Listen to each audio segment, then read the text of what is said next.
نبیل گبول نے میرے خلاف ایک انٹرویو میں کچھ الفاظ استعمال کیے ہیں، وہ ان کو نہیں کرنے چاہیے تھے۔ میں تو بڑا احترام کرتا ہوں ان کا، بلکہ وہ پہلے بھی مجھے ایک نقصان دے چکا ہے۔ ساتھ میں میرے ساتھ سیٹ پہ بیٹھ گیا، میرے آئی فون پہ بیٹھ گیا، وہ حضرت جب اٹھے تو وہ میرے آئی فون سے آئی پیڈ بن گیا تھا۔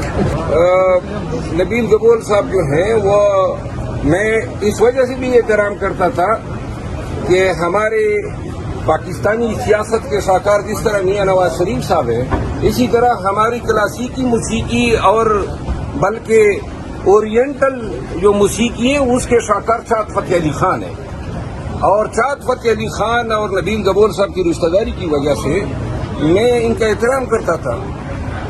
چاند فتح علی خان بتایا کرتے تھے کہ پہلے ان کے پیچھے یہ طبلہ بھی بجایا کرتے تھے، تو انہوں نے جو ہے مجھے میرے لیے نوسرباز کا لفظ استعمال کیا۔ اب اگر ان حضرت کو میں بتاؤں کہ لیاری میں گیا ہوں، لوگ اس کو بنارسی ٹھگ کہتے ہیں، اور سیاست میں آنے کے بعد جو ہیں اب اپنے ساتھ سردار کا سیغہ بھی لگا دیا ہے۔ بہرحال نبیل گبول صاحب بقایا جو ہیں وہ دوسرے قسط میں بیان کریں گے، آپ کے جواب کا انتظار۔ یہ کہہ رہے ہیں کہ پورا کراچی ان کے آباء اجداد کی جائیداد ہے، ہم نے بیچا ہوا ہے، کراچی کی بڑی زمینیں ہیں نبیل گبول سے۔ بس جی یہ میں نے جس طرح عرض کیا کہ سردار بنے ہوئے بھی اس کو یہ جب ایم این اے بنے تو ساتھ میں سردار کا سیغہ بھی لگا دیا۔ آگے جو ہیں اس دن میٹنگ میں آ رہے تھے تو ان کے پی اے نے بتایا کہ جی وہ 15 منٹ میں پہنچ رہے ہیں، تو میں نے کہا کس طرح یہ آپ اتنے وصول سے کہہ سکتے ہیں؟ کہتے ہیں ان کی جو ٹون ہے وہ دروازے تک پہنچ گئی۔ سر آج جنگ اخبار کی خبر کے مطابق پی ٹی آئی کی کوئی بھی کمیٹی اس وقت ایکٹیو نہیں ہے جلسے کے انتظامات اور باقی چیزوں دیکھنے کے لیے، اس کے اوپر آپ کیا کہیں گے کہ پی ٹی آئی سنجیدہ نہیں ہے جلسے کے 8 ستمبر کو جلسے کو؟ یہ خبر کس صحافی کی ہے؟ سر یہ خبر لگی ہوئی ہے سر۔ نہیں، کوئی صحافی ہوگا نا، کیونکہ ڈیپینڈ یہ کرتا ہے نا صحافی کون ہے۔ اگر انصار عباسی کی خبر ہے، میرا خیال نہیں انصار عباسی جو ہیں وہ اس طرح کی خبریں دے سکتے ہیں۔ باقی جس نے بھی کہا ہے، کل ہی ہماری میٹنگ تھی آرگنائزنگ کمیٹی کی، بڑی ایکٹیو ہیں، اور جنگ اور جیو جو ہیں وہ تھوڑا سا دیر کھائے ہوئے ہیں ہم سے۔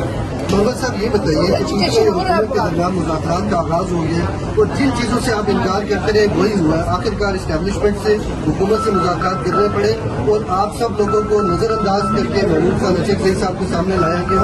اس میں آپ لوگوں کی لیڈرشپ کی ناکامی نہیں؟ کون سے مذاکرات ہو رہے ہیں؟ یعنی کہاں سے آپ یہ مفروض اخذ کر رہے ہیں؟ ہمارے کوئی مذاکرات ابھی تک شروع نہیں ہوئے ہیں نہ۔ میں ایک سوال کا جواب تو مکمل کر رہا ہوں، نہ ہمارے کوئی مذاکرات ہو رہے ہیں۔ محمود خان اچک جو ہے ہمارے جو گرینڈ الائنس بنا ہے اس کے اب صدر ہیں، تو لہذا اگر ان کو آگے رکھا ہے پرانی پارلیمنٹیرین ہیں تو اس میں کسی کی ناکامی کوئی نہیں ہے، بلکہ یہ اتحاد یا اپوزیشن پارٹیوں کے اتفاق کی علامت یا نشاندہی کر رہا ہے۔